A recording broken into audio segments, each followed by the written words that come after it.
Hi there, I am Holly McDonald with the Costa Mesa Pod Live Edition, and today I am with Jess Jones of Jess Jones Design. Thanks for being here, Jess. Thanks for having me. I'm excited to have this conversation. Amazing. Well, me too. You are a designer, obviously.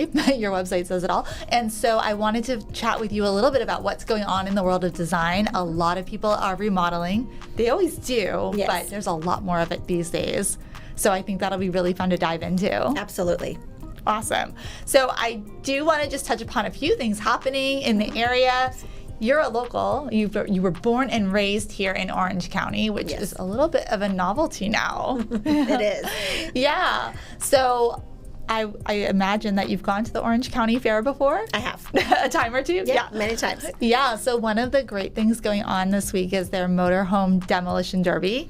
And they are sold out. Oh my gosh, how fun. Yeah. What's happening is the police chief and the fire chief are going to go up against one another. And essentially it's to raise money for chalk. So that's really cool. Yeah. I've been seeing some advertising for it. Isn't it awesome? Yeah. And so with that effort, even though it's sold out, they're still going to be taking donations. So anybody that wants to, help support, they can go online and do that too. It's a very, very noteworthy cause. Yeah, it's fun. I went years ago. Did you? Yeah. That sounds amazing. We did go to the Monster Truck Show last weekend just for fun for my 4-year-old. He loved it.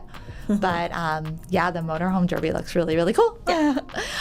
Also, a couple of other things going on. Tonight, real estate related, there's going to be a Let's Talk Housing, kind of just an open house, they're calling it, which is a nice play on words for real estate. And that's by the city of Costa Mesa, just to discuss more housing options, because the median home price in Costa Mesa is $1.4 million, which is kind of crazy considering what it was a few years ago. And they're looking for more people to weigh in on what's going on in the community and how there might be more housing added to the commercial and industrial areas. Right. And so they want the community to come weigh in, find out what's happening, and help to shape it. That's really cool that they do that. Yeah, I think it's nice to just let the community have more insight, because otherwise you just go on Facebook or Nextdoor and you get a lot of opinions, but I think it's good to get the news straight from the source. So that's tonight from 6 to 8 at the Norma Herzog Community Center, and they're going to have stuff for kids, they're going to have free food, refreshments, all of these great things. And if you want more information, you can go to CostaMesaNeighborhoods.com. Very cool. Yeah. So let's chat a little bit about your background. Okay, so design. Yes. Have you always been in love with design? How did you end up in this field? Yes, and I, growing up, didn't realize that this was going to be my passion and my purpose in life, and kind of stumbled my way through college in my early 20s, and I was living in Huntington Beach, and I got this flyer for this design school in Newport Beach called Interior Designers Institute. And so I enrolled, and it completely changed my course of where I was taking my life. And I got my degree in interior design, and I started to work in interior design for a designer in Newport Beach for 10 years. Worked under her, high-end luxury bespoke designer, so got a lot of experience. And then I started my firm, Jess Jones Design Group, in 2016. Okay. And I've been doing interior design here in Orange County for over 20 years now. Well, what a fun market to do it in. Yeah. Do you have a specific style, or do you draw inspiration from anything in particular? I don't want to say I have a specific style. Okay. I like to keep things very timeless and cohesive, curated design. I like to bring in old and new things, found objects. I have expertise in almost all areas of design, whether that's traditional, contemporary, transitional, historical, all of the different attributes. When it comes to inspiration, my number one inspiration is always going to be travel. I've traveled to all around, I won't say all around the world, but to many places to get inspiration, of Europe's being one of my most frequent one that I love to go to get inspiration. Oh, awesome.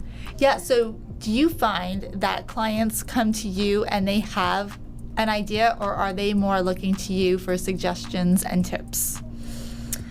It's usually a combination of both. Okay. Yeah, I like to say that design experience and process is a collaborative one. How I like to work with clients is getting their insight, getting their inspiration pictures, seeing if they have antique pieces or if they have artwork that they've collected or just some found objects, and working together to really create a home for them that speaks to them, that makes them feel comfortable, how they live.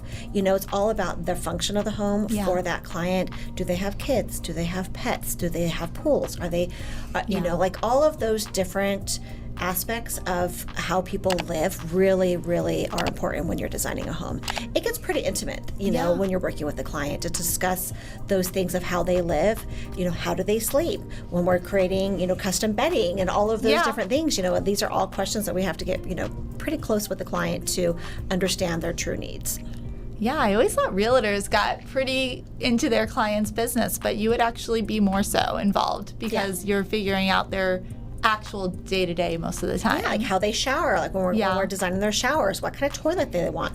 I mean, these are all things that we have to go through, our big checklist of items to really see, so we don't miss anything. So then the client doesn't spend the time and money and energy designing a home, remodeling or new build or furnishing a home and think, oh, well, I didn't think of that. So we really try to think of everything so that we can really make it comfortable for them and how they live. That's awesome. Yeah, I've been noticing, and I'm sure you've seen this too, that the trend with a lot of people having, their low interest rates, they don't want to move or they can't, or they're stopping themselves from doing so, but, they're ready for a change. So that's probably where you would come in and help them change it up a little bit, maybe make it a little bit more current or just more functional, like you said. Yeah, updating, whether it's just a quick facelift, just changing out some paint colors or light fixtures or some furniture, or is it, a little bit more construction? Are we demoing kitchens and things like that? And we do, my firm, we do full house remodels, we do full new builds with new construction, all your furnishings, window coverings. Oh, wow. We help select every single thing on the interior of a home and sometimes on the exterior and the landscape as well. So we are a full service interior design firm. Yeah, I mean, that sounds more than, I'm really glad you mentioned that because I was wondering, is it just the design? Is it just the paint colors on the wall and the kitchen counters? Or is it really everything? And it sounds like it's very much, it could be anything you want it to be. Absolutely. Yeah. And the details matter. So working with a professional design team, you get to have all your documentation, your construction docs. It's full CAD packets, it's full construction documentation to show your builder or your clients, both to show them, how it's done, what needs to be done, and all of those details, what it takes so that the client can see the true vision and then the builder knows how to build things. Okay, perfect. And so do you collaborate with the different vendors as well? I do. Yep. Okay. So if somebody were to come to you and say, hey, Jess, I want to blow out this wall, expand the back of my house, all of these things, do they come to you first, the contractor first, the engineer first? I like to say, yes, come to the designer first because we have a lot of relationships that can lead you to the right direction so that we can get an architect on board if that's needed and the engineer or the subcontractor or the builder. So a lot of times, and that's exploratory, and then we're asking all the right questions of how the client lives. Where are they placing their Christmas tree? What kind of window coverings do they want? Before we even start to get into the true planning, of it all. I work with a lot of clients. I have 2 clients right now that we are in that planning of working with the city of Costa Mesa, getting all the documentation so that we can blow out walls and things like that. But they came to me first, and then we got the architect on board so that she knew all her options before she went there. And then we went to the architect to say, okay, these are our ideas. How can we make this happen, or what's our limitations? And then he helps us, figure all that out. So it's really, I say, pick your designer first. And then we can get a whole team together. And it really matters to get a whole team together. Oh, yeah. I can imagine that if you're not all on the same page or don't communicate the same way or have different expectations of the timelines, it could just set up a lot of people to feel disappointed, right? And obviously your goal is to have your clients be raving fans and everything like that. So I know a lot of times when I've met with contractors, they'll come out to give an estimate, but then they might say, oh, but you're really going to need to have an engineer or the plans drawn. So it almost seems like you're chasing your tail, trying to get the order of things and even the pricing. Exactly. And we really try to help educate our clients, you know. So when they come to us, I say, okay, so let's look at, budgets, right? Yeah. Let's look at how much you want to invest into your home, right? Yeah. You're investing into your real estate, right? And so that's a big investment, especially in Orange County. Yeah. And it's going to add value to your home. And so we look at all the different budgets. We look at their want list, their wish list, and the must-haves, and then the stuff that you have to do no matter what, because it's the foundation of the home, the electrical, the plumbing, and then all the pretty stuff, the tile, the light fixtures, and things like that. So we have a total comprehensive vision of what they want to invest, so that I know where to shop, where I know where to select things. Yeah. And so then I also know, okay, so if this is a smaller project, I know that this contractor or this builder is going to be better suited for them. Sure. Or if it's a big new build, okay, this bigger contractor is going to be better suited for them, right? Yeah. So then I help the clients navigate all of those decisions, and then I give them referrals, and then they can interview the different architects or builders and things like that. Okay. So a lot of times I'll have clients that are going to look at properties and they're deciding, they're trying to get their head wrapped around what the property could be. Now, maybe they don't own the home yet. Is that something where they would still possibly reach out to a designer for feedback? Absolutely. I've definitely consulted with clients and homeowners prior to purchasing a home to see what the potential is, and I've walked the space with them, or they've sent me the listing. Jess, what do you think of this home? I've definitely helped clients, and some of my clients that I've had multiple projects with, multiple homes with, they said, Jess, this is what we think our next home is going to be. Yeah. What are your thoughts? And so I'll kind of give them the idea so they can see the vision, and they can say, okay, well, we're buying this for X, Y, Z. Yeah. How much money are we going to have to invest to get to that vision? And so that I help them kind of understand that too. Okay, see, I think that's a real key component to have on your team too, because a lot of homes right now, you've probably seen this since you're local, but a lot of the homes that are already redone and beautified, they tend to sell faster. They tend to sell for top dollar. The ones that need a little bit of love or, are just not as updated, they tend to suffer a little bit right now, which is, it's a hard position for sellers. And buyers are also in a bad position because they could be missing out on these opportunities. I'm doing a project right now in Huntington Beach. Yeah. And, the client, she bought, I want to say, the ugliest home in the nicest neighborhood. Yeah.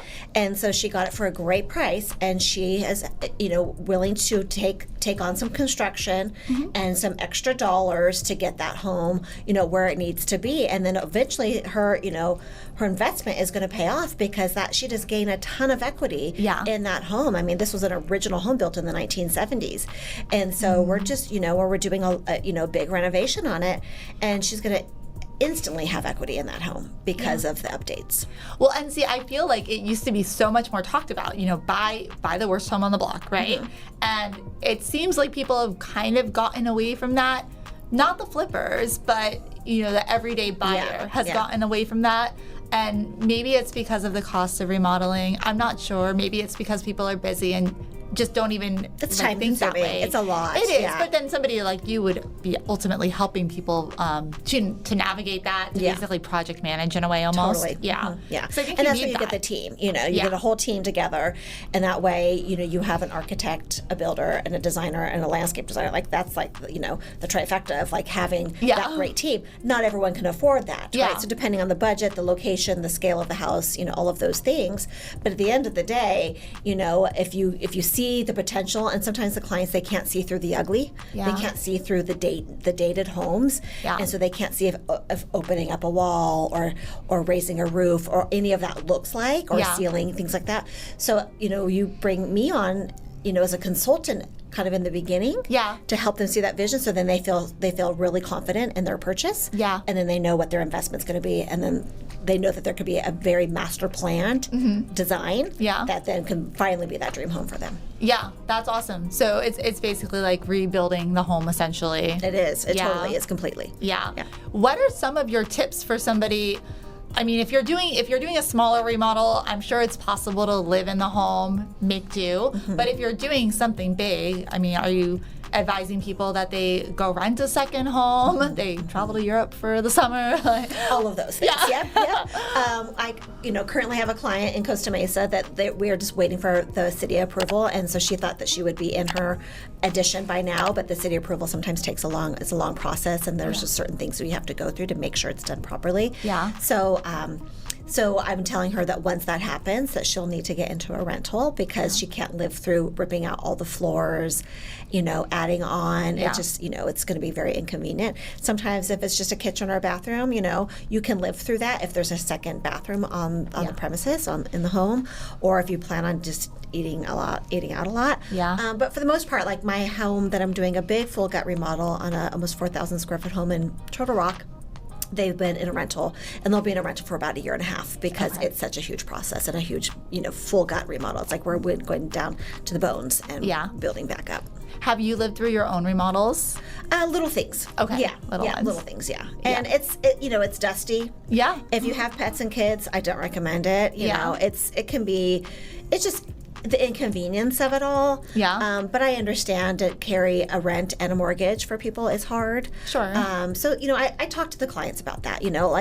I have clients in Long Beach right now that I said, okay, well, let's get you out for at least 2 months to get everything done. And they're like, that's doable. We can displace our pets and our family for 2 months, get in a quick little Airbnb. Yeah. We'll go to the coast or whatever, and that's fine. But that's not for everyone, right? So just talking through that. And then sometimes that helps the client say, okay, I'm going to do things in phases then.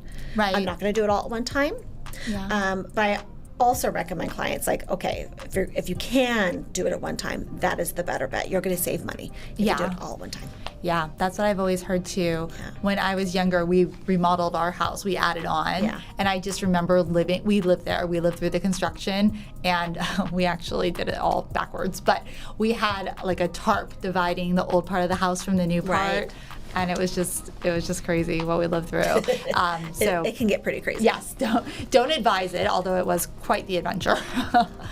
I am curious, one question I get from a lot of people, and this would be a good one for you, and I know that you are about timeless and all of that, but what are some of the trends that are like up and coming? Where are we going? Well, like I want to look at it like where we're going, and like when we talk about trends, like we're going back, I feel, and from just market research and what I'm seeing online and in publications and all of the, I'm very involved with the design community here in Orange County. Yeah. And I feel that traditional is coming back. Yeah. And it's a cleaned up version of traditional. It's a little bit more polished, but it's layers. It's, it's luxury, it's layers, it's art, it's rugs. I mean, not that none of that it's always been around, but it's warmth. The gray and white, no one wants that really anymore. And you're bringing in warm tones. It's wood. It's natural stone. Yeah. It's really bringing in comfort through uncertainty. Just through history, traditional always comes back a little bit more than the modern or the minimalist because people want to have that security and that comfort. Yeah. I've been seeing sort of like cabinets of this sort of style coming back around, whereas before, like you said, it was all either white or maybe like two-tone and, all sorts of different variations. But it seems like what's in for a couple of years, then, as quickly as it's in, all of a sudden it's out and it's hard to keep up. But and then white, is that pretty much always a timeless for cabinets? I feel like a white shaker is still time. I feel like it got a little bit too played out that everyone was doing it. Yeah. But even myself, I live in a 100-year-old Spanish home, and I have white cabinets that are original, and they're still beautiful and they're still nice. I mean, would I like a brand new kitchen? Of course, but it was so well maintained, and there's so much character and integrity to them that I've kept them. But when I'm designing homes today, I'm not doing as much white shaker cabinets and things like that. I'm doing a lot of really beautiful different oak and wood and paint cabinets, like colors, a lot of colors. That's fun. I'm doing a lot of like kind of moody spaces these days, a lot of more darker tones. Okay. But a lot more detail to things. Like it's a lot of like whether it's the reading in the cabinets or an edge detail, the different metals that are being used. Yeah. It's all going back to being like very, I want to say, from the earth, like wood, stone, metals that patina, like things like that. And that can also be done in a contemporary execution and, a traditional way as well, right? But it's really, because those are sustainable, Yeah. Well, and that's big, right? I mean, it should always be big and probably will continue to be big moving forward. Yeah. But that's definitely on people's minds now, especially in this area. Do you think that that's common throughout the country? Do you have any feel for that? I do. I feel like lately, you know, I've been reading some articles like where fast fashion is kind of going away and people are not so big to buy fast fashion. I feel like fast design or fast furniture is kind of going the way. Like I feel like the true artisans are really, I mean, they've always been around and that's who I've tried to work with. Yeah. You know, really beautifully made furniture and cabinets and things like that. Yeah. But I just feel overall like we don't want disposable anymore. Right. You know, like it's more about investing in something that's quality, like versus just buying a sofa that's just going to get you by for a couple of years and you're spending a couple $1,000s on it and it's going to be in a dumpster. Yeah. Okay, let's spend, you know, some more dollars on that, and that's going to be a sofa that's going to last you 20 years, 30 years, Yeah. you know. Yeah. And that goes with countertops, with appliances, with plumbing fixtures, and so I'm really educating our clients these days that like it might be a little bit more of an investment in the beginning, but it's going to stand the longevity of your home. Yeah, I mean, I think that's a really good point because it is sort of that notion of you get what you pay for. Totally. And just like you said, I mean, you live in an older home, quite old, and your cabinets have been so well maintained. I mean, some of it was the maintenance, but some of it was the quality, right? Exactly. And you can still get good quality, but you are going to have to pay for it. Absolutely. Yeah. Absolutely. You know, and there are some really good man-made products out there that we do use in design.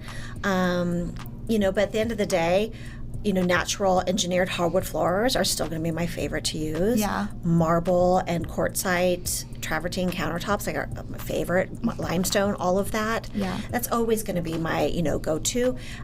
You know, when sometimes clients get scared to use marble, I say, well, Rome is still standing and Rome is built of marble. What happened to poor old granite? What's happening to granite? Granite's still around, but the speckle granite, you know, is kind of dating things a little bit, but I still use granite, like a beautiful black granite is still, you know, around. And there are some newer versions of granite, just not that speckled look. Yeah. I mean, but granite's one of the best stones out there because it is the most hard, it's the most dense, it's the very hard. Yeah. I mean, what do you even do with the granite when you're remodeling and it's done, you know? Yeah. Do you just recycle it or how does that work? It just depends. I mean, sometimes people do go to like, you know, refurbished places and they can sell if it's good pieces. Yeah. Some of it just gets put in the dumpsters. It just depends. It's natural. It's natural, right? yeah. So, yeah. Yeah. That's crazy. Yeah, it's just so interesting to see like all of the new construction in Orange County from like that 2005-6 boom. You can just tell the age of it. And it's not that it's a bad thing, but it's just that the styles have changed. And so now that is, you know, considered dated to a lot of people. Yeah. We have a lot of tract homes and things like that in Orange County too, right? And I even see like now, like with some of the tract home builders, they're getting a little bit more character back into the homes. Yeah, yeah, that's awesome.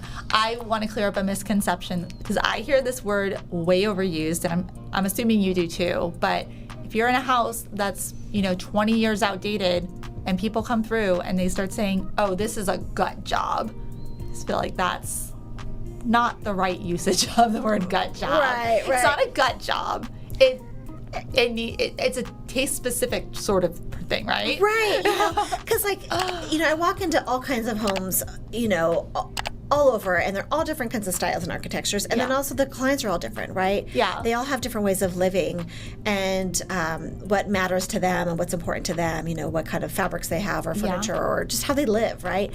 And so when I come into a home, you know, where some person might thought that was a complete gut job, and I'm like, well, you know, these are things that we can actually save that are still really, you know, good, and I like to talk through that with the client on the remodel. To me, I don't like to say that you just walk in and you gut everything. Like, I like to keep some things, you know, I like to mix the old and the new and just a refresh, you know. Like if the cabinets are still great, well, can they just be painted? Can they be can they be refinished and restained, you know? There's just some things that are going to completely date a home that we're going to want to update, but it is, you know, popcorn? Right. Yeah, we're scraping the popcorn ceilings and, you know, things like that, and new windows, and, you know, depends on the doors, like solid doors versus hollow doors, you know, things like that. But But really just kind of going over, like when I talk to a client, is their investment, is their budget, and then like looking at it and saying, okay, so what's important to you? And they're like having, wood floors. Okay, great. That's a big investment, and that's going to be a return on your investment. Right. Adding, wood floors if it was only like tile floors and things like that, right? So just kind of talking through that whole process with the client and just seeing like, is there things that we can salvage in the home? And then one other thing I wanted to ask you about, because in Costa Mesa and lots of areas of Orange County, we are starting to see more and more people converting or adding ADUs. Absolutely. Yeah. A big thing. And is that something that you and your firm deal a lot with?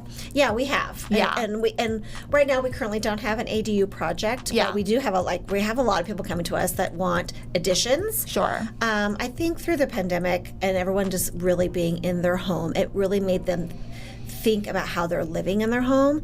We see a lot more wellness being done in the home now. I'm doing a project in Laguna Niguel where the master bathroom is completely designed to have a sauna in it, a full steam shower that has experience like with light in it, like the red light systems in there. There's a cold plunge on the deck right outside the patio. So a lot of our clients, they're really they're spending more time in their home, so they want that whole wellness then. So it's almost like they're creating their own resorts in a way, and so then they're not vacationing or like having to like leave their home. And I think through the pandemic, we just have a newfound appreciation. Yeah, that's incredible. I mean, there's a lot you can do that I think in the past, some of those features might have been an investment that was worth it to you and maybe not worth it to the buyer, let's say, when you resell the house. But now I think those would be major added features and bonuses that would add value for a lot of people. Yeah, I'm doing a lot of steam showers in primary bathrooms these days. Yeah. And also the different appliances that are available today that are better cooking for you versus microwave cooking at steam ovens and things like that. So there's a lot of things that are constantly being updated that when we're looking at updating a home and really finding out how the client lives, and if they are, if health is our most, their biggest concern. Okay, well then let's look at these selection of appliances. Look at these selections of things in your shower, things like that. And we really just try to educate them on that. Yeah, I think going back to ADUs a little bit, and maybe it's not even just ADUs, but a lot of people that are bringing their parents in or even their kids that are back from college and, just boomerangs. Thank you. The boomerangs. Yes, all of that. Or even just like the at-home office, right? Like there's a lot of those too. Absolutely. I mean, almost every home that we design these days has an at-home office. Yeah. For sure. Do you see that, is there any sort of going back to more separate spaces? You know how it's been all open floor plan? What are you sort of seeing now? I still think that the open concept is popular, and we still design it, and I still see it a lot in different projects and with different designers and architects and things. But I do feel that there still is other spaces that are more private, like whether we're building like a separate kind of lounge area, or it's a more private bar area, or just some other small spaces, but maybe still one big hub of a great room. Sure. But then there's other spaces that you can go to retreat to that aren't just a bedroom. Gotcha. Yeah, that makes a lot of sense. I have been seeing more of that. I've also been seeing more of like high ceilings, but not necessarily vaulted ceilings. And I guess that maybe just depends on the architecture of the house too. Yeah, and if you're doing a new build, then yes, you're going to have nice high ceilings, and that's going to be really nice. But I'm doing a project right now that we're remodeling it, and we can't raise the ceilings. Okay. And it's because of the second story, and so we're just dealing with what we can. You know. But there's probably tricks, right? Like how you adjust your curtains and all of that too. Absolutely, a little bit, of course. See, you've got all of the tricks that people need to know, and I think that's also possibly good for even other real estate agents to be thinking about when they're listing a home, kind of working with the seller, maybe working with a designer too to get some input.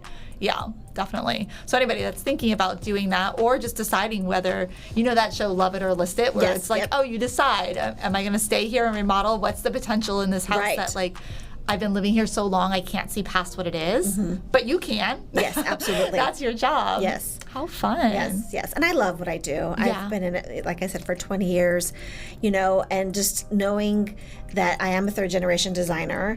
My great grandfather was a custom upholsterer and furniture maker. Oh, wow. My dad is an airplane cabin interiors executive. Oh, cool. So yeah, I'm third generation, but just I remember growing up and seeing Architectural Digest on my grandmother's coffee table and just always flipping through it, you know, and just not really knowing that that was a true career path until I discovered it, you know, and I was about 25 and I put myself back through school. Awesome. Yeah. And I just love it. I love it. I eat, breathe, and live interior design, going to different markets.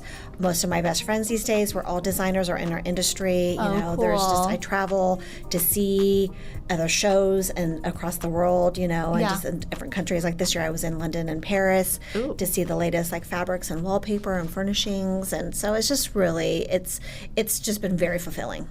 What is your favorite country that you've been to that inspires you the most personally? That's a hard one. I mean, my go-to is going to say Italy. But Italy was actually the very first place I ever traveled outside the United States besides Mexico. Oh, nice. And I was in school. I was in design school at the time, and that was so influential on me. Yeah, it's beautiful there. Yeah, I really loved it. Morocco was probably the most culture shock, but very inspiring to see how they live, and I loved that. Yeah. And more recently, I was in Paris and London. I don't know that I have a fix. Thailand. When I think about them all, oh my gosh, you're covering the whole world. They were all very, very different for different reasons, but very inspirational for different reasons. And I love just seeing how people live in the different cultures and be able to immerse myself in that and not just go to like the sightseeing things. And so through my career, being able to go to some more intimate kind of events or gatherings in people's personal homes in other countries. Yeah. That's been really, really inspiring. But I don't really have a favorite yet. Okay. But because I love them all for different reasons. Yeah. I don't know if you knew this about my background, but I used to work for House Hunters International. Oh, very cool. Yeah, and that was like real estate related, but before getting into real estate, and similar to what you said, I was drawn to doing TV production and didn't think that real estate could be an actual career. It just didn't cross my mind. Yeah. But yeah, it can be, and I love it. But going to the other countries and seeing the different styles of the homes and the different ways people live, I found that so intriguing too. Yeah, that's one of my favorite shows to watch because you're really seeing like the funkiness sometimes of some of these like spaces and across the world, right? And just like how they cook and like their kitchens, and just it's so interesting. The bathrooms, it's like a room and there's like no shower doors or privacy or anything. It's just it's different. It's just a very different way of living. But it goes to show you like each culture is different, and like you were saying, especially during COVID here, a lot of people, you know, were more isolated, so they made their homes their little resorts and sanctuaries. Right. Sometimes when you go to the foreign countries or even just cities, their home isn't as much their sanctuary. It's like the community and the lifestyle around them. That's the big draw. Yeah, we live very differently here in the United States, especially in Orange County. Yeah. You know, we live in big neighborhoods. Yes, we go to parks and we have destinations of going. Yeah. But I feel like in parts of, you know, most of Europe, you know, it's community. You know, your homes are smaller and then you're in community together. Yes, definitely. Definitely. Well, Jess, it's been such a pleasure having you. Thank you. Where can people find out more about you on like Instagram and on the web? Yep, I'm at www.jessjonesdesigngroup.com is our website, and then it's Jess Jones Design Group on Instagram and Facebook. Amazing. Well, thanks for being here. Thank you for having me. This has been a lovely conversation. Thank you. I really appreciate it.